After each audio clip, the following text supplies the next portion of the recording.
people have to be willing to sacrifice their lives, their careers for what they believe in, bro. It's rough, man.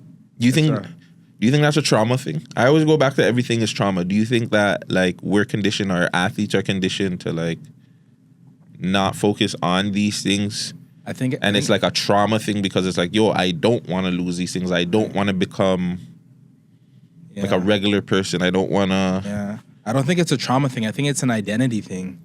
Because if you're going to lose everything that you believe in, everything that you say that you are, I'm going to put that up for politics, things that don't, social justice issues that don't really immediately, directly harm you. If your identity is in music, I'm not going to lose my life, quote unquote, for, let's say, George Floyd or COVID or whatever the case is. If your identity is in these things, you're going to protect your identity at all costs, right? So I'm a Christian. I'm referencing something in the Bible. After Jesus died, the church blew up because people were dying. So they believed their identity was so much in Christ that they died. And usually people die, people shut up. People really dying for this. I'm gonna keep hush. But the church blew up. More people got saved because of persecution, because their identity was in Christ. They died for it. They risked their whole lives for these things. So similar to like the Kaepernick thing, right? Like if he kept his mouth shut, he was willing to put his career on the line. He got publicity not from the NFL, but from media outlets. His story still lives on to this day.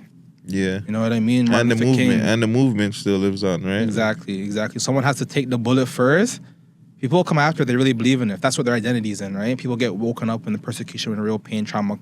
Well, not trauma, but like if you know what I'm saying? Yeah, no, I get what you're saying. Yeah. People started standing up. Even I was watching this clip yesterday of A Bug's Life. There's a scene somewhere in the middle where the main bad guy, the protagonist or the antagonist, he has like a seed, throws it at his homies. Like, did that hurt? Like, no. Throws it at his next one. He's like, did that hurt? He's like, no. Then he tucks out the whole cap of the bottle cap, and all of them come rushing out. Because people understand that all of them together, like to us, it's 100 to 1. When they really believe in the power that they have, in their voice, we're cooked. Yeah. The government will collapse. Everything, it would all collapse, right? But no one wants to hit that first shot. No one wants to die for what they believe in. When you die for what you believe in, other people are going to be like, wow, like that, why'd he die? There must be truth to it. Let me look deeper in. That's what happened with Christ. People really died for it. Because if it was a lie, people wouldn't have died for it. If they didn't believe in it, they wouldn't have died for it. When it came to like, it's a story in Acts, book of Acts. When we really died for this guy named Christ, well, let me look more into it. And they saw what was going on and like, oh, this might actually be life changing. I might actually die for this too. This is my new identity, right? So I don't think it's a trauma thing. I think it's identity. Our identity are in different things that aren't solid foundations. People go out the wind. You know what I mean? They waver with whatever happened and they protect their money. Identity's in money. You're gonna do anything to protect your money. Keep my mouth shut. We heard about the whole Diddy situation and people want their money. Keep quiet. I got raped, but I'm gonna keep quiet for all these years because I want to keep my career. My identity's in my career. You know what I mean, bro? So I never heard that before. They're protecting their identity to save from persecution, realistically. But that's why. But he's right though, because a lot of people care about perception of how they look more than anything, right? Absolutely. So they don't really care about. Yeah, man. They don't care about right and wrong. It's how do I look? Exactly. Like, how am I going to look? Exactly. How are people going to look at me? And that goes back to the conversation we had off camera last week with the whole perception as opposed to like just being yourself. Remember, we were having that conversation with Nikki and our friend?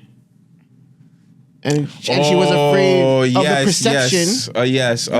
If she was to come on here and talk about certain things, she was afraid of how people would look at her. Yeah. And it was just like, why do you care? About other you care about especially people that don't know you. This and that and the third. Like, who cares? Yeah. So that's people do care about their identity more than anything. Yeah, bro. That's mod. It is mod, bro. It's unfortunate. But it's the Man Dem Show. It's your boy Vagez. It's your boy Guttzy. And what's going on? We are here with Daily. That's the company. That's the Not playing. not-profit. You know what I'm saying? I'm here with my brother Raymond. You know what I'm What's going on, saying? folks? Raymond is I would say, a young man, young father, young husband, you know what I'm saying? Trying to, steer the narrative of black men mental health. And he is here to talk about his February 7th event in Ajax. Okay? So you guys pay attention. There's going to be a lot of jewels here, a lot of gems here, a lot of trauma unraveling. You know what I'm saying? A lot of talk about, the continued talk on missing boys. We're definitely going to get into that. We're going to get into some of Raymond's life as well. Get to know him a bit better. Raymond, how you doing, brother? I appreciate the intro. I'm doing well, guys. It's off Thanks the for top. having me. It's my rapper brain. I love that. I tried. Straight off the dome. I love that, bro. Yeah, thanks for having me in this space. Give me a platform. I was telling Vagez here, like, I'm a nobody. Why'd you let me in this space? And he kind of bigged me up. He's like, you're doing something great. So you guys are doing amazing stuff, giving people the platform, opportunity to talk. And I'm blessed to be here, talk to the people. Hopefully something resonates with you guys and I plant a seed, But I'm part of an organization called Daily, the health and wellness brand founded by my homie Alonzo Adai. He's a professional football player for the CFL. Wanted to get people active during COVID. We're talking about COVID just now. A lot of people's lives changed. Want to get people active. He did football camps, back to school drives, food drives. When I came on, we had like our run club, a lot more physical activity stuff for the general pop. So run club was really popular, boot camps. What team did he play for? In the States, he played for West Virginia University. Now he plays for Ottawa Red Blacks. Dope.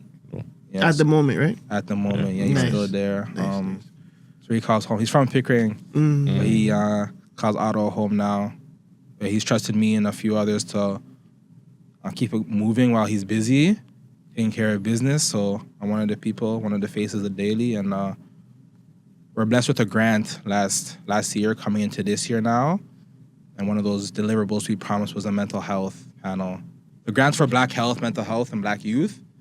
Something we never done before. We're more like fitness, wellness, just, you think of health, fitness, you think of just physical activity, which is where we found our identity for a long time, but we're kind of reshaping how people see Daily with this conference. So it's called Reshaping the Culture. We want to do exactly just that. So honestly, it's an idea that I birthed, and Alonzo and I kind of bounce ideas off of each other, but it's a little bit of, for the most part of it's lived experience for myself. I'm a Durham kid. Me and Vagez are talking about this a lot. I'm a Durham kid. Born and raised in Ajax, grew up in the church, moved to Pickering, grew up as an athlete. Found my identity in exactly that. I played soccer. You know what I mean? So throughout, I played at one of the highest levels going into grade 8, grade 9, and meeting like provincial coaches, national coaches, like, D1 coaches, scouts, all the different people. I'm like getting groomed for D1 life or college life as an athlete, right? So by the time grade 10 came around, I got knee surgery. We all know those stories. If I didn't bust my knee, I would have been in the league. Yep. You know what I mean? I'm one of those guys. But by the time grade 11, grade 12 rolled around, I realized I wasn't going to college for sports. And even from like grade 8, grade 9, getting pressed by some of the neighborhood goons, you know what I mean? Trying to rob the Man Dem, trying to rob us when we were kids. Getting into fights. Even I worked at a job at No Frills.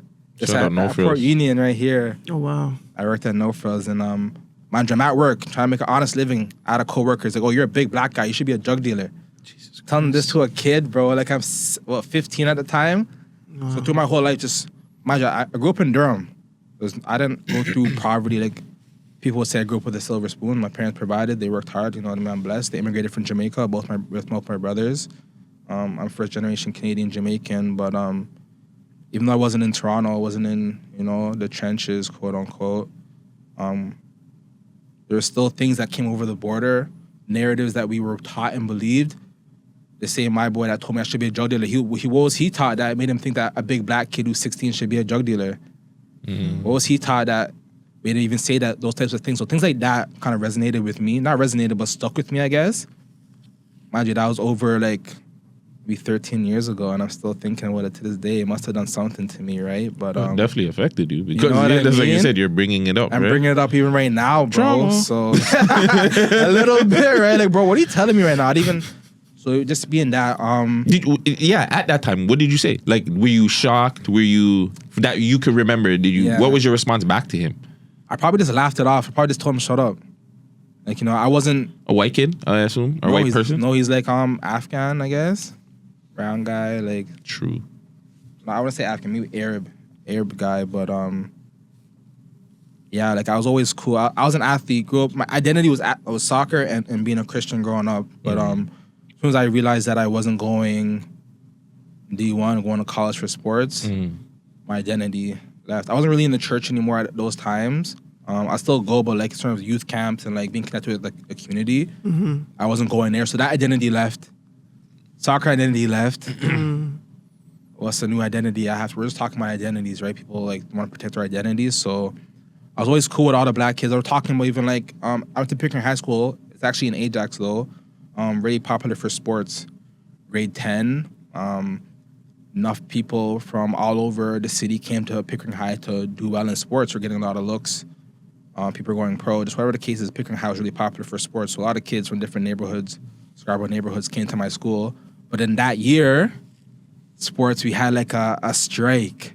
So going to school, I'm making new friends, and I'm still an athlete, still a Christian kid at the time, but getting influenced at an early age. You know what I mean? I remember even like growing up watching like Ludacris's video, Get Back. He had those big mitts on, like little videos growing up, Young Money influence, whatever the case is, YMCMB, all that different type of stuff. But yeah, I picked up on the identities that were kind of portrayed to me from young. Black people, if you're not an athlete, you're this. If you're not that, you're this. I chose.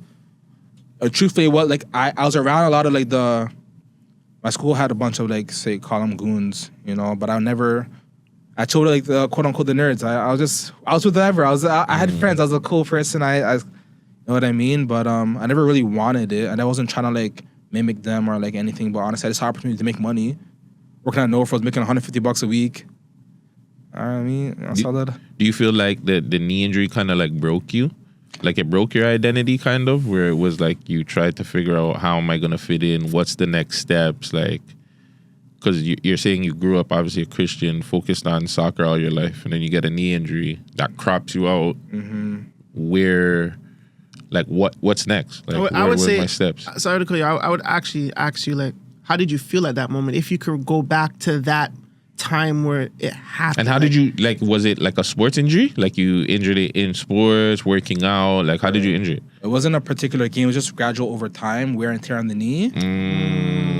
So I always had pain. And you never you never looked at it. So, yeah, exactly. Yeah, I know those ones. At the point where it was just really bad. I was playing at the Ontario field. Like, Ontario has, like, their Ontario Soccer Association. They have their field in, like, it's close. I think it's in Rexdale. So I was playing there against one of the Ontario provincial teams. And going into the season, I'm like, yeah, I can't play. Like, I guess this is pain too much. So I left that day. The manager of the team's like, Raymond, whenever you're healed, you come back, you have a spot on this team. At the time, there's a league called OYSL, which was the highest league, Ontario Youth Soccer League. So I played there. Get a surgery. I'm gone for a year, come back. The coach is like, yeah, go down to the B team. I'm like, that broke me. Knowing I'm one of the nicer players, go down to like a next league, basically a next team, kind of dashed me away. I'm like, wow. At that point, I'm going to grade 11. I'm in grade 11. I'm like, yeah, my hopes for D1, they're gone. You know what I mean? I could have went to like Nipissing College. I could have went to even Trent.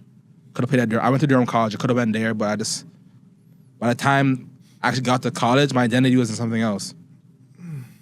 You know what I mean? So you felt fucked up about it, like start a curse, but like you felt like unwanted. Yeah. Right? You felt rejected. Put my whole life in this one thing, and it's like no more. Yeah. It's like so again, mind you, as a black man, I'm taught like if you're a rapper, athlete, or criminal, you have clout.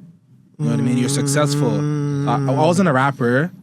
I was an athlete. When I left, it's like, okay, now I have to like, what will make me successful? I'm leaving high school now. What's gonna make me successful? What's gonna make me stable? Respected even, making money. It was never about gang banging. Like I was never gang banging. I was never like getting in shootouts and stuff. But I just wanted to make money. As soon as I started making money, things came at that. And it's like, bro, I didn't sign up for all this. I just wanted to put some gas in my car. Like, I just wanted to, you know, go on a trip, go to New York City, like, you know what I mean? But is that naivety though? Like, is that being naive? Because you know you're gonna go into the element, the dark side. You know what I'm saying? Like, you didn't think it was gonna come with a hint of danger. So I knew it was gonna come with it, but I wasn't chasing that persona, if you know what I mean. You weren't trying to be a bad man. You just wanted to get in and get out. I just wanted to make money. Yeah. So realistically, I was smoking weed. As soon as I stopped playing soccer, I started drinking, started smoking weed, lost my virginity. I just went left. Why did you going into get left? Virginity have to do with all this? Well, it just comes to the life. No, it right? does. It comes to the life, I think man. that's a very important. If it comes with the life. Because if he's focused on, you know, he's on track, he's doing what he's supposed to do with sports, and then he loses that. Now he's just like, yo, I'm drinking, smoking, I'm fucking, like, you know what I'm saying? Was it your girlfriend? Not even your girlfriend? My girlfriend. See what I'm saying? Like, you know what I'm saying? He's just, I think it's like a rebellious thing where he's... Yeah. I gave into the culture, bro. Yeah. I gave into everything that everyone else was doing.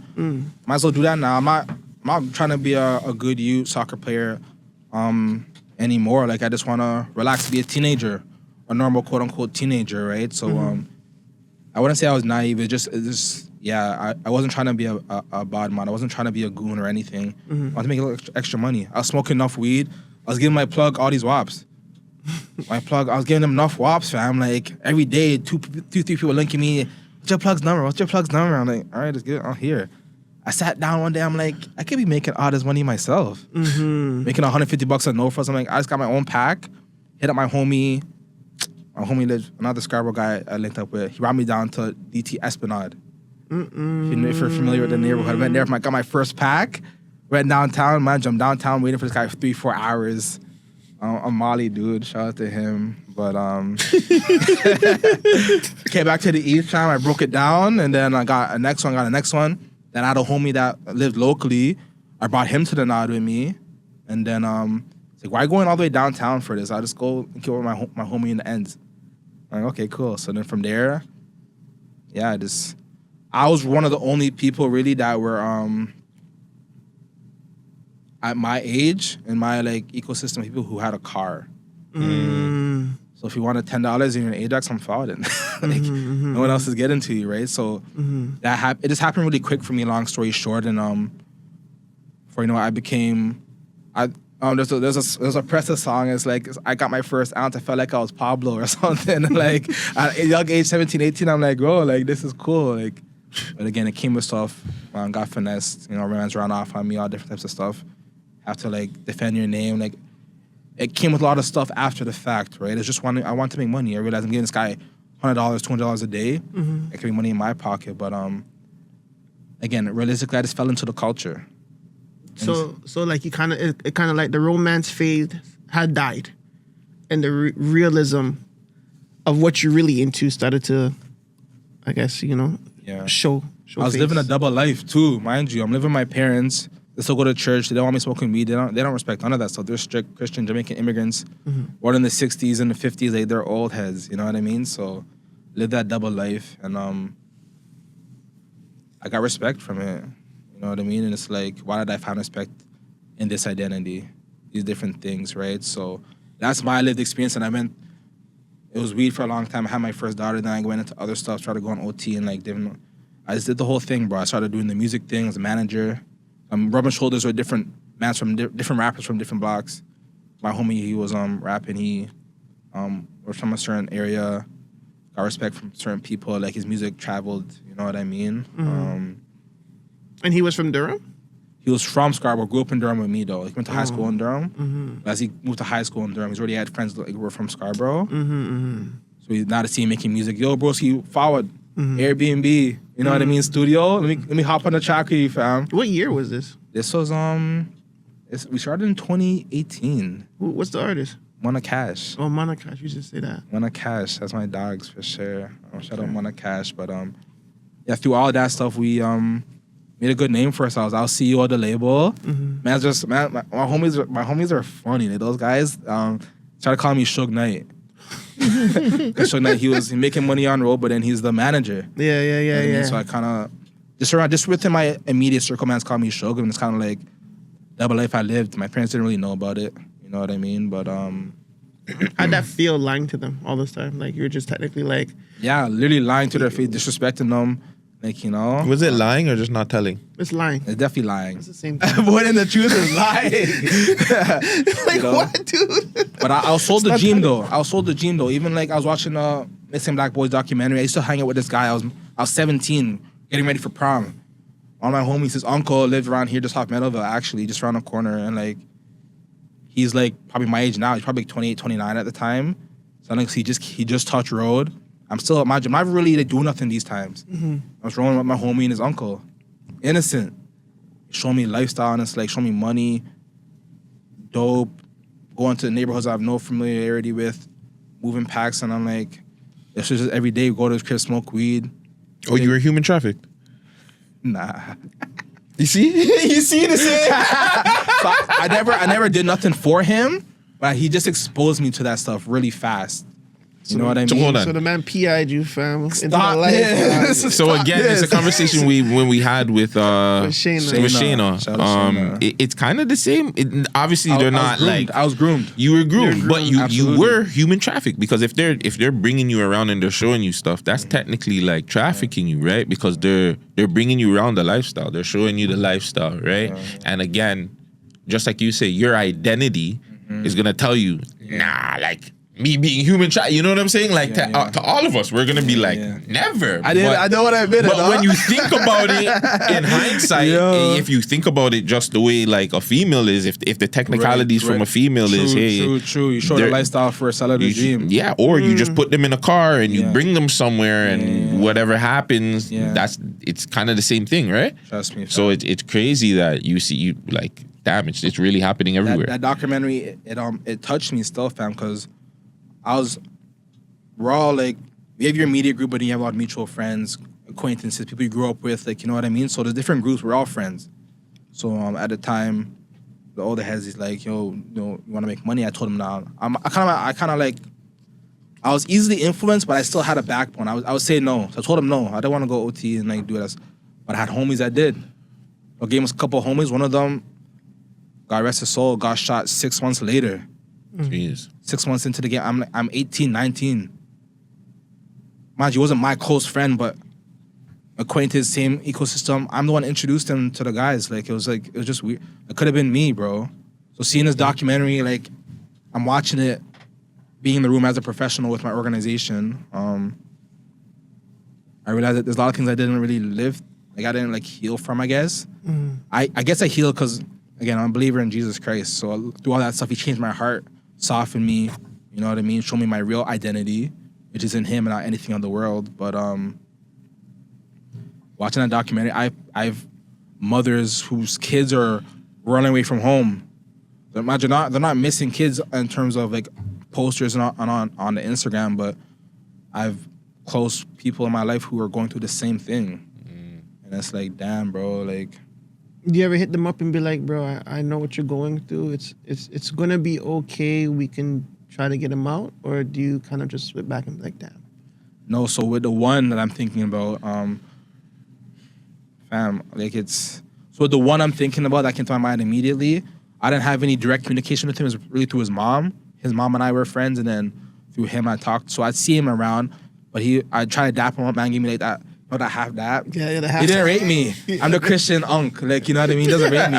You don't really know what's going on. He doesn't know my story or anything like that, right? So kind of give me that half dap. You know what I mean? So I couldn't get to him. But even like, I had another young boy, actually my wife's younger brother, doesn't live in Toronto, but when I was still living a life, he came, checked us one time for like a week. I brought him on the road one day, fam. Man's in the bin right now. Caught a case, like. So I'm not gonna say I human trafficked him, but definitely I talked to him just before he got knocked. I'm preaching the gospel to him for like months before he even got knocked. So I'm trying to reach him. But he told me like, bro, the reason I'm doing this stuff is because of you. I'm his big bro. I was a big bro at the time, and like for like 1 day, 2 days, I showed him what I was really. I lived a double life. People didn't know. From the outside looking at me, think I'm just a respectable young man. But really, I was making whatever the case is, but even though I contributed to that stuff, so me watching that documentary, bro, it's like I was even telling you, Vagez, just before I seen a man comment, even before I seen the comment, 2024, and the missing black boy started going, like, I guess, quote unquote, viral. I'm like, oh, they're just OT. Like, it's not a big deal. Like, But that's what we all said. that's what we all said, fam. So even I seen a man the other day, more recently, on one of the newer pictures. What's the big deal? They're just OT. Same thing I said, but now I'm looking at it from a different lens. My perspective has changed completely, and I'm like, wow, our culture is really broken, bro. 'Cause I used to think exactly the same way. They're just OT. Like, what's the big deal? But like, these guys are getting human trafficked, they're being groomed, sold the dream, lives are being ruined, trauma, all these different things. The whole culture taught them these things. Mm-hmm. Mind you, in the documentary, one of the parents is in J. Clark Richardson. His kids are from Ajax, Pickering. They're maybe easy targets because they want to live the glorified life of rappers and, you know, whatever they see in them rap, they want to live that, so they're easy targets. So the man's, whatever the case is, right? But yeah, bro, it wrecked me still. Like, I won't even lie. Can you take me back to the point where you kind of broke off from the life and you're like, all right, let me start rocking with like the foundation and kind of like taking your life seriously? Right. So I'll bring you way back even before that happened, just quickly. My best friend from grade 1 tried to slime me. I'm like, maybe I gave him a phone, gave him a pack. Broski, want to make money like me? I'm not here to hoard this for me. Like, every man can eat. And Broski, old phone, gave him a pack, said, bro, I'll give you wops too. Like, I'll give you the pack and I'll sell it for you. Broski smoked the whole thing, ran off. I'm at his crib, basement door, knocking on the door every day. I'm hitting up his bro. I'm at the crib, outside, come outside. My best friend, mind you, they want to pay me the $140. You know what I mean? So from that early on, I realized, like, I can't even trust my own friends.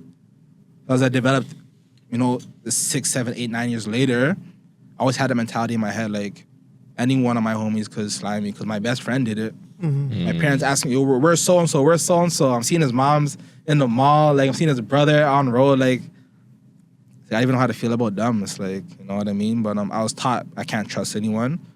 As I got older, like I had my kid. That was definitely like a big thing. I just got to a point where I felt like I couldn't trust anyone.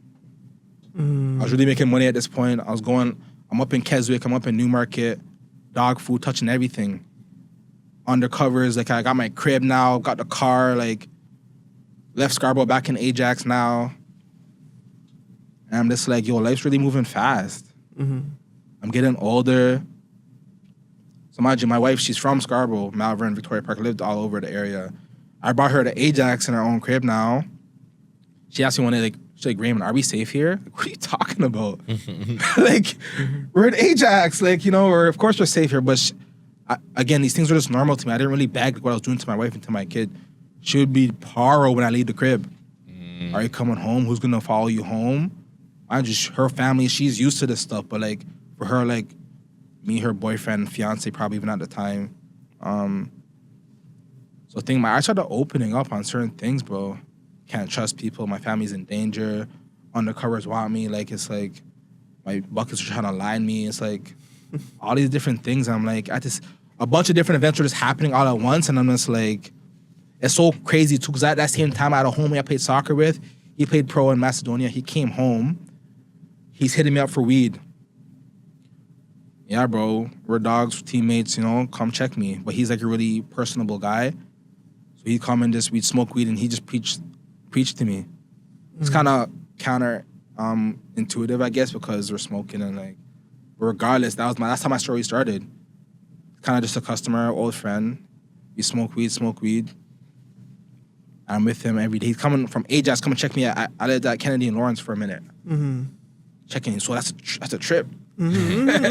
Checking me every night. He's teaching me about Forex, legal way how to make money. He's teaching me about Jesus Christ. I grew up in the church, but I didn't really know too much. I didn't read my Bible really growing up. I just knew the culture of church culture, you know what I mean? But so through all these events are like happening, like I'm getting like twined up over here, that my homies over here come to my crib, is giving me money, like, yo, it's for your daughter. I had homies I don't think ever gave me a birthday present or gave me no money. This guy that I knew briefly on a soccer team, showed me enough love, and he's coming basically in Jesus' name. That's how I saw it at the time, right? It's like, go buy groceries, bro. This is for your daughter. Put this in her piggy bank. Give me money. He's trading forks. So he's doing good for himself. But all these things are happening. I'm just like, I don't know, man. Like, I can't remember the exact day or exact time. It's 2021 times, but I was with him a lot, and he was preaching to me a lot. That's all I really remember. You know what I mean? So you had influence to technically like step back. Absolutely. Because having a newborn, having a wife, being in the game, the natural evolution here is to go harder. Yeah, exactly. For some people. And that's what I did, right? And it's just as I went harder, I sold dog for like 6-7 months, bro. Like, I'm already getting caught up with undercovers. Like, it's like, it was scary, bro. I won't even lie. One of my homies is like, I'm trying to put Automan on. My homie's like, I'll go crush the WAP. Like, bro, you're not going. Like, if you go in there, you're not coming back. You're not coming. I already knew. I felt it. You know what I mean? Long story, but yeah, bro. I was. I guess you kind of looked at the long, like, what, like the outcome. The outcome of this, if you stay in this, is obviously gonna it's gonna be two ways. Exactly. So it's either I figure out how to get out, or it's either me, somebody in my family, somebody's gonna get hurt from this. Yeah. So Bro. long term, I stay. Long term, what's gonna be my life looking like? Yeah, bro. And that's when it seems like you stepped out and you and your brethren kind of started this foundation. Did he already have the foundation when you guys started? So with Daily at the time, yeah. So truthfully, he was doing his own thing with Daily. At first, we were called Daily Deposits, but he saw me doing my thing with the music label. So we were called Born Star Records. So we seen Mana Cash, Born Star Records. People that really knew, they knew that Raymond was a part of that in the back end. Mana's the face, but Raymond's helping Mana doing making connections. We're a team. You know what I mean? It's really like, literally like it's a Sugar and Tupac. It's basically like that. No cap. But, my homie Alonzo saw those things. People supported, rocked with the music. So after years, he saw me give my life to Christ. I left the game. He's like, bro, I want you to help me with Daily now.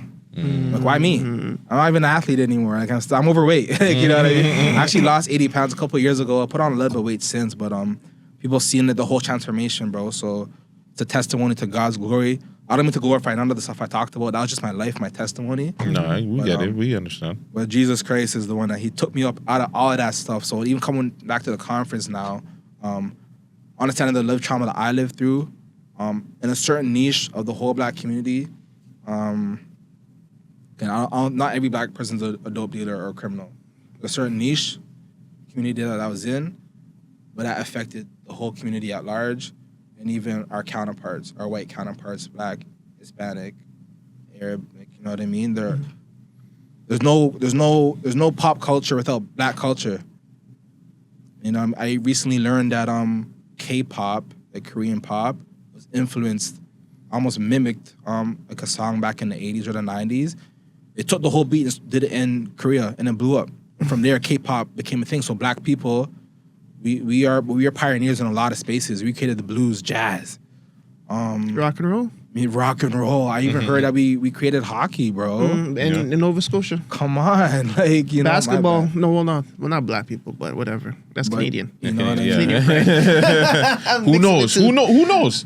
Yeah. But, who knows? Yeah, who knows? I feel like we have the ability to be pioneers in so many different spaces, and like we've almost been crippled just to focus on these things at least and label that as our culture. The wide. Because there's a small niche of people that really are in the game, live that life, whatever the case is, but then so many people within our community have been affected by it and believe these things.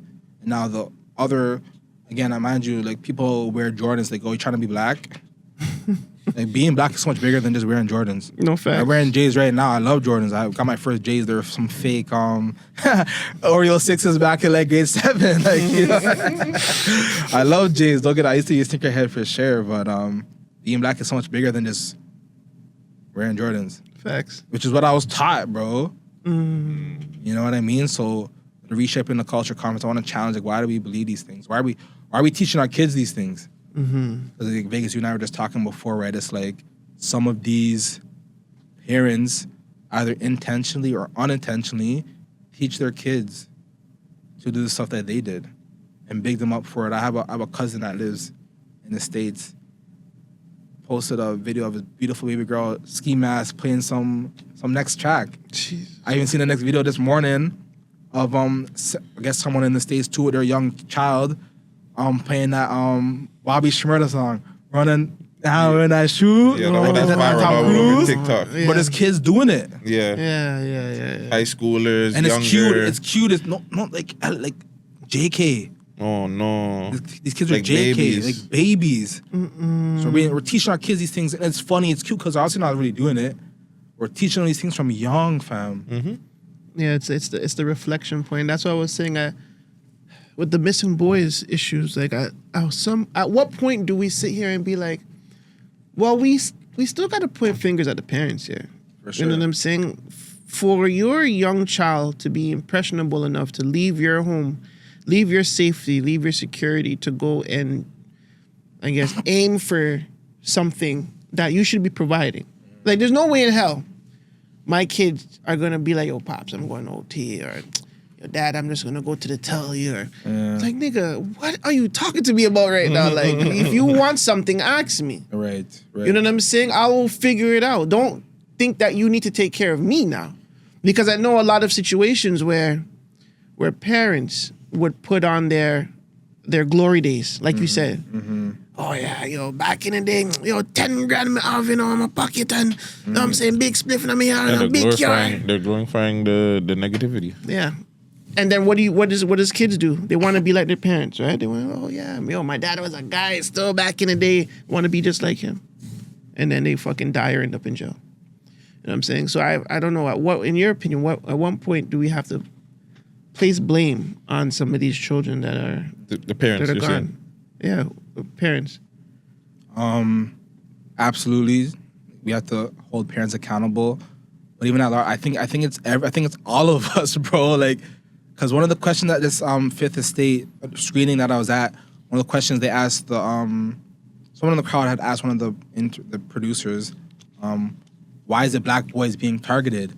People had their answers. I didn't get to respond to that time, but my answer would have been, black boys are being targeted because it's black men targeting them. So there's that kind of like father-son, big bro, little bro kind of relationship. But also, those black men were once black boys. They were once taught this same stuff. It happened to them. It happened to their pops and to their pops and to their moms. Generational curses, generational cycles. We all taught each other these things, intentionally or unintentionally. So the parents, like, again, my parents brought me up in church. They worked as insurance brokers, bankers. Like, they did their job, quote unquote, and their son grew up in Ajax, still got influence. It wasn't by my parents. So if you had to hold my parents accountable, my parents did their job, but it was my brothers, it was sisters, it was the media. The ecosystem, just like you're saying, ecosystem. like, because going back to it, you got to go to school. The influences at school. Exactly, You're a nerd. bro. You're this, not a third. You're not cool. Why don't you do this? Why don't you do that? And you have the gal them, but the gal them only want to fuck with niggas that got money. They only want to, you know what I'm saying? Yeah. Talk to the guys that dress nice and that look nice and all that stuff. And earlier you did mention being robbed and being bullied and shit like that. So all I that, didn't get robbed. No, man tried to rob me. Oh, okay, that's what I'm saying. even the attempt. No, So even to that, the attempt. No, for even sure. the Exactly. attempt. Man tried to You know what I'm press saying? me. Man, I got pressed enough times for sure. So exactly. Yeah, So yeah, all yeah. that's in your psyche. You know what I'm saying? Yeah, That's being exactly. bullied and shit like that. So it's like, yo, Exactly, I'm bro. not. This not happening to me again. Yeah. And I'm gonna do something to prevent it. Yeah. So even I remember going into grade 9, I think it was ASAP Rocky. It was really popular. ASAP Mob, Purple Rain, I think it was called, whatever that album was. I went to New York. I had a lot of family in New York. I went to New York, hit up Jamaica Ave, got this fake herringbone chain, got the polo bucket hat, I'm going to school fly with the Tommy shirt. I'm feeling myself. I had a homie, one of the goons in the school. He wanted to rob me. So, yo, I'm gonna allow you because I rock with you, but I'll buy your bucket hat off you. I said, nah. But again, even like things like that, like I was a target. I'm just a cool kid. I'm influenced by ASAP Rocky. I want to look at ASAP Rocky, herringbone chain, bucket hat, just like him. I'm in New York buying the stuff, so it's authentic, quote unquote. Like, you know what I mean? But sorry to cut you, but even going back to that now, like where that to me, that's the bigger issue more than anything. Because Well, I'm gonna allow you. no, the bullying, the school okay. bullying, because Yeah. this is the bullying, the online bullying, the school bullying is more the issue because these kids are going to school and they're being encouraged to go to the dark side. Yeah, bro, We've seen it with our own two eyes. When I always say, and I don't justify anything that this nigga does, but we seen Top 5 get bullied in our face, and we seen what it turned into. And then we'll get mad that he turned into that, but we won't get mad at the nigga that bullied him. We won't say, well, he didn't have to deal with him like that. He could have ignored him. He could have, you know what I'm saying? Like, that's the part that I feel like is the curse that we don't break.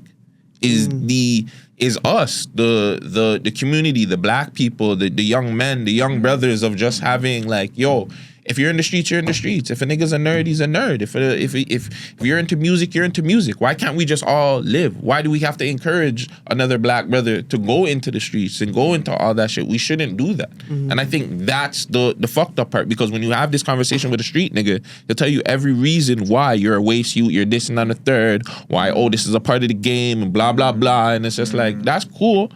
But don't encourage the young youths to go do it. Don't encourage these motherfuckers to come out of their house and fuck up their life and their future just because you know that they're not going to catch a serious charge, or you know that it's easier for them to go move around. Like, to me, that's the problem, and that's what we don't want to talk about. Like, the parents, yes, there are some parents who, that are fucked up. There are some kids that are fucked up that we can't save. The biggest problem is us as black people have been encouraged by the street gang mentality for years, and we've okayed it. So even I think you guys had an artist here the other day. I don't know if it was this podcast, but oh my goodness. Gates? No, I want to say Froboy or something. We had Froboy we had the it last 2 years. Couple of years ago, but we have had Froboy up here. Oh no, maybe it's J Trills. Okay, J Trills, exactly. So I saw a part of a clip, but basically things are talking about something about he's not from this block. People don't know where to put him. J Trills. Yeah. People don't know where to put him. So it's like I know growing up in the era of Toronto, not like a new era of Toronto rap, you know, people got clout when their music came out with a case attached to it. When he had the breaking news at the beginning of your song, you're going viral. Are you kidding me? So fucking if you're crazy. associated with this rapper or this hood, you're going viral just cause off the string. Man's on that. Man's will catch a case just to put at the front of their song. Are you kidding me? For the street, for the stripes, for the clout, like. But again, that's what we found our identity in. Bringing it back to the identity thing. This is what we believe we are. This is what we're taught. But then, sorry to cut you, but then is it your identity? It's not though. You know what I'm saying? Because fake identity. But that's bro. what I'm saying. So these kids are thinking that that's their identity when it's really not. Yeah. And that I don't know. A lot of it goes back to like this mental health thing. I think a lot of it is mental health. I think it's a lot of them just not just being scared to just. I don't want to say take it the hard way, but to go through a 9 to 5, to get a career, to learn a trade. You know what I'm saying? I think a lot of these kids are just scared. And I think that's a mental health thing. Yeah. Absolutely, bro. It's mental health. It's even spiritual health, bro. It's spiritual, bro. Like, again, my testimony, Jesus Christ saving me. Like, everything. I can't look at anything without seeing Christ or the devil in the mix of it, bro. Like, the devil wants to kill us, point blank period. However way he'll do that, kill you, isolate you, and kill you. Suicide rate for men is high. You know what I mean? Broken homes. A lot of my friends growing up, I had maybe 2 friends that live with both their parents. Their original parents. A lot of them are single mom, single dad, stepmom, stepdad, whatever the case is. Like, there's trauma there. You know what I mean? I was doing a Bible study by myself the other day, and I was looking in to something the pastor said. I think it's R.C. Sproul, old guy from like the 70s. The deepest emotion everyone longs to feel is just love. People don't get real, authentic, genuine love, and they look for it everywhere else. They find value in everything else that they think they'll get: love, respect, power. There's love, like respect and power. They kind of imitate or mimic love. The emotion you feel, people respect you. You know what I mean? It's like, if I do these things, maybe I'll get love. You know, we don't label it like that, but that's what we think, though. Yeah. Again, one man's gonna respect me, man's gonna love me, but it's fake love. It's fake. We're talking about it's a fake identity. It's a fake love. It's a fake. Everything's fake. So again, with me, understanding that my identity, real love comes from Christ and nothing else. All the stuff in the world can die, and I always have Christ. He'll never leave me, bro. I get amped when I think about the gospel, the good news. He'll never leave me. He never left me through all the stuff I did. I was addicted to porn. He never left me. He wanted me home. Addicted to money, all the different things. Disrespecting my girl at the time, like, he still took me back home and wiped me clean. He showed me real love. So everyone's looking for love in all the wrong places, long story short. Identity, to validate their feelings, be comforted, an ear just to chat to. People also want to vent sometimes. I might not have the answer for you, Vagez, but you could talk to me. You know what I mean? People just want that. They don't even get those things. I see a lot of reels go viral. It's like, I might be a man jacked in the gym. Bro, who hurt you? What'd she do to you? Bruise your ego. Your dick's too little. Oh, fuck. Whatever the case, whatever the case is, they go find their identity now in the gym. Gym's healthy, like, no, for sure. Physical health, but again, mental health. So daily, what we realize is, like, as much as physical health is important, mental health is health too. Like, it's just as important. Yeah, because you're doing all that physical health. Where's your mental? Like, are you still mentally there? That's when going back to the suicide and the crash outs. A lot of those guys are the guys that work out because they be going steroids, all that kind of crazy shit because they're mentally not there, right? Exactly. And then they start struggling with lust. I saw a guy got on the steroids as he fell in love with his body. He became very lustful for women. He started like having sex with all these women. His body count went up. But again, that's just like an addiction. They're addictions, bro. Addicted to steroids, addicted to sex, addicted to money, addicted to power, respect, addicted to even people fearing you. There's some men that love being feared. Like, they're addictions, bro. It's bro. That's a great segue into the February 7th event. It's called Reshaping the Culture Conference. That's what's up. Yeah. It's right at the height of Black History Month. Why did you feel like now was the urgent time to address deconstructive narratives, and what specific narrative are you trying to break first? So truthfully, it was just a coincidence. The timing of it, really though, because like God sent. I'm not even gonna lie. We've been planned a conference. We didn't have like a true topic for it. We put the grant together literally like 2024 December. So a year and a half ago, almost, maybe just over a year ago, we put. Well, the grant put together a year and a half ago. Then we had to pitch them what we're gonna do a little bit after. So like, yeah, the idea came from a year and a half ago, and we're just here now at the perfect time. You know what I mean? So we had topics between my team about what we're gonna talk about, and like a lot of people who I went to, like Alonzo knew me from high school. Business partner, he knew me from high school, so he's seen the transition from good youth to making money to back now to in the church. Like, he's seen a lot of people seen my whole transition. So I kind of got the mic in that meeting. It's just like, yeah, like I see now my homies who are still in the streets. I see young boys who are running away from home, being picked up, Uber, OT, whatever, kid hopping on the Go bus, the Greyhound. Like, I'm seeing trauma. Like, even with one of my homies, when I left the game, I sold them my program. My bro's lit right now. And it's like, I almost crippled him. So the same thing I'm trying to get him out of, I helped them stay in it. You helped him, yeah. You know what I mean, bro? I have a homie right now in East Detention. He's the same, my wife's little brother. He's in there right now. I brought him on the road for 2 days, and bro's gave himself to the life. You know what I mean? So with all that being said, Reshaping the Culture Conference, I really want to challenge toxic narratives that we believe, and that we also, again, whether intentionally or unintentionally, we contribute to. So we can point fingers to the parents, which is very much what we should do, also to ourselves. As a black man, what am I telling the young boys? Because they're watching you. They're watching you guys. They're watching me.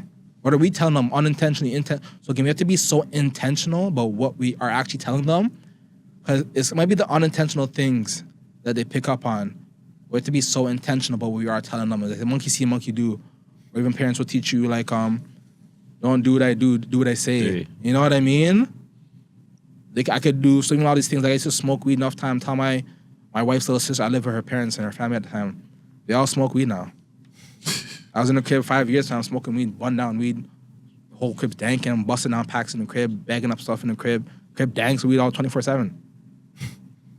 I was unintentionally teaching them these things, fam. Not to say I'm the only influence, but it's just like You were the main one. I was one of the main ones. I was big. Yeah. I was one of the only males in the crib. I'm big, bro. You know what I mean, bro? So understanding how I contributed to it and people who I love are actually still being affected by it. I made it out. I gave my life to Christ. I have, you know, a relationship with Jesus Christ. Like that healed me. I'm trying to tell everyone about, you can get healed. So that's not what the conference is about, more say. But just the idea of addressing these things, having conversations. Not to shame us or guilt people, but like, let's just be honest. Let's have hard conversations. I wonder, just saying that, I wonder if you can get survivor's guilt. Like, do you ever feel that way? Like, it's weird to say because survivor, it's like your homie, Pat, blah, blah, blah. But like, getting out of the life and having the people that you put on still in it, it's kind of like survivor's guilt. But it is survivor's guilt in a sense where in the game, I want to say, especially when you get serious and you start selling, like, no disrespect to the weed dealers or anything, when you but start selling when dog shit. you start selling stuff other than Fancy weed, dog food, no, yeah. just anything other than weed, I think that's you're playing a really hard game there, to say the least. So then that is survivor's guilt, where you know you've never been to jail. No, I got arrested, but I never been to jail. So see, he's never been to jail. You know, nothing serious, knock on wood, has ever happened, right? So when you have those things, that's kind of survivor's guilt, where you're just like, yo, I've been through this. And it's just like, bro, when you're hearing the stories, the friends, the people around you that are getting knocked, shot, killed, all this stuff, you're like, fuck, bro. Like, I made it out. Like, geez, like, that is kind of survivor's guilt. It is. Where you're like, yeah. When you think about it, yeah, that's dope. And I held on to it for a while, the survivor's guilt, because, again, some of the Man Dem, like I did the label with, they're my best friends, bro. From grade 9 up until 3-4 years ago. There's altercations that happened, like, I did stuff wrong, you know what I mean, as I left, and like, you know what I mean? But I have a homie right now, another homie from grade 1 who's in the bin right now, bro. I sent him letter just the other day, man won't get back to me. He's upset with me, you know what I mean? I pray grace upon him, like I hope we can rekindle. My daughter's godfather, you know what I mean? He's around all the time. Bro's in my wedding. I was doing time, and it's like I can't even reach out to bro. You know what I mean? I definitely do have survivor's guilt on a lot of things, but yeah, I want to spread a message of love, hope, peace, joy, bro. But I think even for myself, when I first got saved, with my parents, with a lot of people in my life, I had to have hard conversations with, uncomfortable sit downs, and that helped me heal, helped strengthen relationships. But they all got tested. So whether it was meant to be, we're still friends in a relationship. Whether it was not meant to be, we're not friends. We're not in a relationship anymore. You know what I mean? So with this conference, people are gonna get offended. People are gonna grow from it. People are gonna be crippled from it. But it's like, we need to have these conversations, bro, because that's where healing and growth comes from, bro. So accountability is a big thing. Adaptability, like, understanding the things that we're contributing to. Black boys are going missing, bro. You know what I mean? There's people finding identity in Black culture. Like, only thing that makes me Black is my skin color, not anything else. You know what I mean? Like, so. Guttzy always said it. He always tells them, like, in order for some sort of change to happen, we have to have the uncomfortable conversations. And a lot of people don't want to have it. You know what I'm saying? And I was telling you earlier, the platform here is based on balance. You know what I'm saying? You guys linked up with Black Mental Health Canada, Yes, right? yes. How did that happen? So truthfully, I followed them on the ground from time, and then thing about me, I'm a shoot for the no. I'm gonna ask the question. If I get no, it's a no. I just reached out to them. I pitched it to them, being a professional young man. You know what I mean? Became very demure, like, and they loved it, and they honestly sponsored the event. They want to partner on the event, and they hope to bring it back in the future with us. So, yeah, like. Alice over there, she's amazing. She believes in young Black men that want to do positive things. So me and Alonzo pitched it to her. So yeah, I saw them on the ground. They're doing great things in the community. We're stepping into a space that we have no experience, no real clout or credibility in. I'm like, if you guys help us get this credibility, I think we can do something great. And she agreed. You know what I mean? So she matched our budget, and we're putting this on, and we're blessed. And hopefully we're bringing a lot of not-for-profits into the room. So we're having like, Jack.org, Durham Region Police, Drape, Black Mental Health is going to be one of them. Durham One is going to be another one of them. So as we have these hard conversations, I want the Black youth and the parents in the room to know, like, hey, your youth have access to these resources. Whether you want to be part of the program or you want to get a job, internship, volunteer. These are some of the people in the room who agree with this message and they want to help you after the fact, right? So, again, should we hold the parents accountable? Absolutely. But again, as a whole community, to hold ourselves accountable. You know? Facts. Black people time, like things like that. Whatever the case is, fam, like a lot of different stuff. Why can't we work together? A lot of the Jews, the Tamils, they work together, bro. I go to like a D spot owned by Middle Eastern family. Place is flooded with Middle Eastern people. You know what I mean? Oh, I know you're a dessert guy, no. Shut up, Stop playing, yo. Trust me. But different communities support each other and they thrive. I heard a stat maybe like a year ago.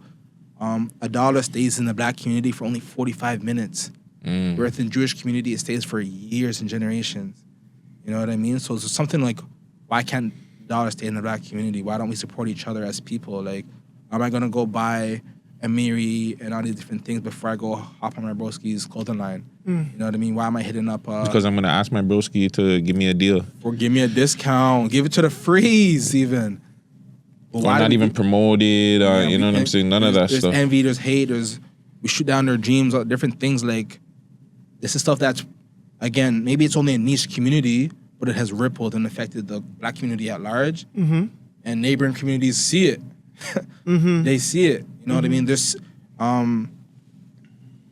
it goes deep though to the trauma of like, whatever we want to believe, like, you know, but in America, we'll talk about like, they put liquor store on every corner in these, you know, predominantly Black neighborhoods. We got crippled systemic barriers, governments. Like, this is a big plan for sure, and we've been affected by it. The only difference I see is with America, they somewhat support the Black-owned businesses a little bit more than they do over here. Okay. Like, Black businesses over here, I feel like gets no support. Like, going back to what you say, I love dessert spots. I can't name one Black dessert spot. Well, trust me. As a man that goes to every I've been to, and it's funny that you said that, like, and I don't want to get them wrong because they want to get at me for saying Indians, but like, I believe it's the Middle Easterns that have like a lot of the dessert spots. Right. No, they do, for sure. And you can never, like, you'll never see like a Black owned.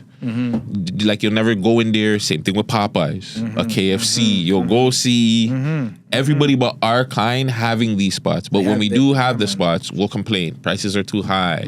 We'll complain about service. We'll complain we'll give everything.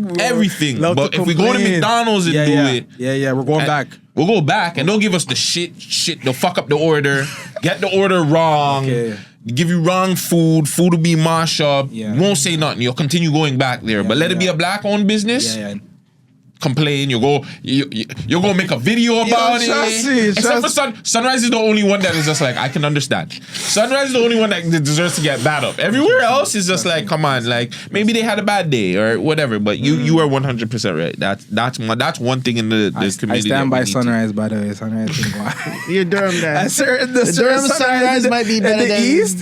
Sunrise in the East can go on still, but Listen, the one we went to the Sagas at is not bad. okay. Yeah, the Saga one wasn't bad. Yeah, the Saga one wasn't bad either. We'll give them their flowers. What's one thing you want, like, somebody that went to this event to feel differently about the next day? Like, That's a good question. So in my faith, a big word is repentance. So rooted back to the original Greek, one of the words that can be translated to the English word repent is metanoia. Metanoia, what it means is to change your mind. Unlearn. So what's the word that we learned last week? So Unlearn, yeah. So if we can come to this conference and unlearn or have that metanoia, change our mind and what it means to be Black and like what I've contributed intentionally, unintentionally, like I want people to question their beliefs basically. You know what I mean? At first I thought it had to be something big, like I'm bringing a whole new program. I'm investing $100K into this. Like I thought it had to be something like big like that. But Alice from Black Mental Health Canada challenged me. Said, Raymond, people come there and they change their mind. That's huge. I kind of like try to shoot myself in the foot. Not shoot myself in the foot, but discredit myself. I'm like, if I don't contribute to this cause after the fact, if I don't have a program or something actionable, something tangible after the fact where people can say, Daily, Black Mental Health are continuing this conversation, I felt like I missed the mark. Alice and my team had reaffirmed me, like, if you can help people change their mind and challenge their beliefs, that's huge. Mm-hmm. Yeah, that is big, yeah. You know what I mean? So that's really what I want to happen. Hopefully we can keep the conversation going, bring it back again next year. We have amazing speakers coming. We have Femi Lawson hosting with our homegirl, Cara Martin. Shout out Femi. Even Alicia West is going to be one of our Fireside Chat speakers. So people in the room that I know have influence in the city. So as they have conversations and get persecuted, you know what I mean? Hope that, again, as the persecution comes, people speak out on those hard, touchy subjects, that there'll be ripple effect, just like in the book of Acts, right? Persecution came, the church blew up. Someone took the fall for something, the church blew up. So someone to come on this conference, take the fall for something, and the ripple effect do what it has to do, right? So, yeah, man. Yeah, that's dope. Are you guys looking for like funding? Are you looking for like more people to come out and show support, whether it be rappers, more athletes? Like what are you guys looking for like 2026, like a goal for the foundation? 2026, I haven't thought that far, I guess. It just started. For this conference, like, we were blessed with funds from Black Mental Health and from Drape even. So funds, like, it's always a good thing. But I mean, even outside of that, contacts, networks. Share this with you. Yeah, people have email. I have a homie who puts on like a gospel skate night. I hit him up. I'm like, yo, broski, you have an email list of 1,500 people? Like, push us to the masses for me. I need people in the room. Again, I also sending out free codes to certain organizations, certain groups of people. It's not about the money. Like, I want people in the room to experience this. You know what I mean? So, I want people to care, really. People care enough to share with their networks in the future. For next year, that'd be a success to me, for sure. And that's, well, with that being said, then it needs to be on a constant then. Because if you do it yearly for such a issue that's recurring every day, it can't be a yearly thing. Yeah, we got to do this in the summer, you got to do spring. it. You got to be seasonal. Yeah. Every 3 months. You need to, and it could be in different I'll write that down. areas. I'm Yeah. my pen. I'm gonna write that down. No, seriously, it got to be in different areas. Well, just like we told my girl, you got to take it on tour too, right? Yeah. Was that Shayna? Yeah, we told Shayna yeah. the same thing. Like you got to take. Or was it Shayna? Or It was Shayna. It was Shayna? Yeah. I met her last week for the first time at the screening, man. Like, got to speak on the stage for a second, and again, we connected. So I'm happy about that. So again, people in the community, similar mindsets, similar mission. We have to click up and do something. Yo, it's so crazy. What did you talk about yesterday? Look how God works. about expanding her documentary. Yeah, remember? I was showing them, Yeah. Look how God Yeah, works. he was telling I me. know. He was telling me. Yeah, you guys mentioned it, bro. So. I'm telling you, God loves us. Yeah, God don't play about us. God loves you. God God loves all of us, man. Amen. Yeah. Amen. And this is coming from somebody that doesn't really believe in him. So there you go. There you go. Holy Spirit's in the place. Amen. You know what I'm Amen. saying? But I got to admit, though, every time I meet like highly religious people, and I'm not Christian, my mother baptized me Catholic. Okay. But I don't believe in like religion like that. But I know there's a higher power, and I know there's like, I know there's a God. Yeah. But every time I speak to guys like you, City Boy JJ, that's very high in faith, like I start to feel good Amen. and start to change my mindset on The energy how I is want to different. move around. Yeah. Even Jay Trills, like it's funny that you Yes, said Jay that. Trills Like too, yeah. the energy, it's going back to even the mind state, the mental health. Like when you're around that energy of vibe, this you want to get drunk, you want to be all negative, you want to be in the rah-rah, the pasa, this and that and the third. But when you're around good people, it's just like you just want to relax, you want to chill, you enjoy, like you look at life differently. There's a time in my life I was mixing Henny and lean, fam. I was just doing energy. Oh, you were Jesus a wild Christ. Yeah, fucking yeah, boy. I would never think to do that. I was doing, that's what I'm saying, when you're in these environments, you're just influenced. It was like Jay Critch had a lot of lean, like, famous Rich the decks. Kid, All famous, these- yeah. all these- lean in my car. I got a drip on out, like all these different tracks, fam. Like, they influenced us as kids. No, because it's going back to the Dipset shit. Remember, and I had the purple scissor. Yeah. And I tell everybody though that one time I had it. I played NBA live at whatever. I drank and I do not remember what happened. That was the one time and I don't black out.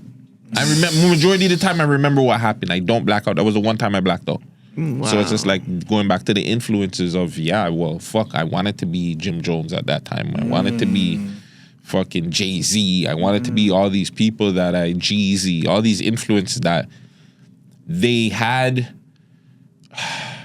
things that you should take and implement into your own lifestyle of hustling, working hard, grinding in that sense. But no, I shouldn't want to go be a big fucking drug dealer like Big Meech, shit like that. You know what I'm saying? No, like I shouldn't want to be fucking get shot 9 times like 50 Cent and or figure out how to rob niggas. Like, no, fam, that's not the right way to live. Some of the biggest movies in the Black community are like paid in full. Even just Power, like all these different shows, bro. Oh fuck! What movie did I watch the other day? What's the movie where they robbed everybody? And with the white man, with the white face. Heat? No.